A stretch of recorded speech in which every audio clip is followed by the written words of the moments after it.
Here are the 6 things that I think are essential.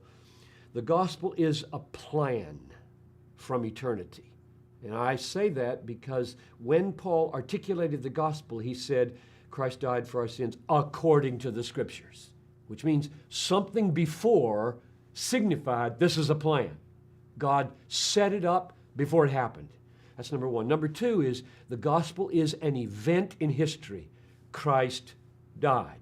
Number 3, the gospel is an achievement in and through that event of something that happened between the Son and the Father. Namely, sins were paid for and righteousness was completed.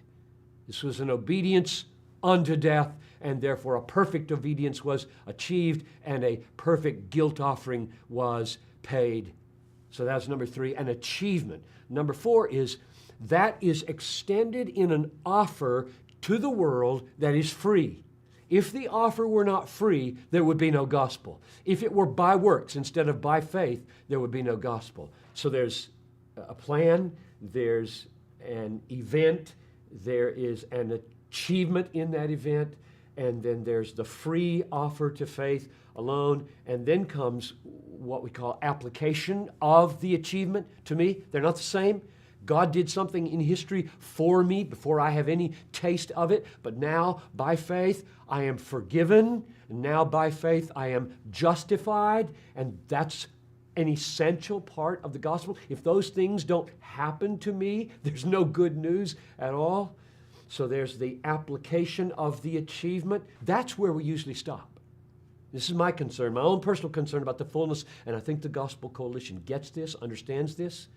If we stop at forgiveness, just take forgiveness. If we stop at forgiveness and say to the world, we have good news for you. God made a plan. God sent His Son. Christ died. Your forgiveness was achieved. It's offered freely. Take it by faith. Yes, you have it. And we stop, which we often do. Something's missing, because I want to say, so what, forgiven?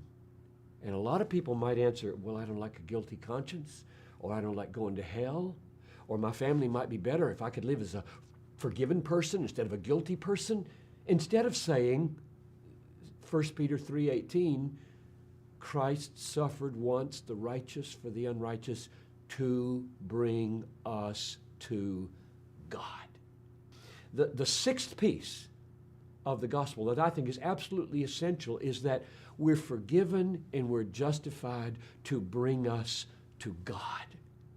God is our treasure. God is the end. My forgiveness is not the end. My justification is not the end. My going to heaven and not having a sick body anymore is not the end.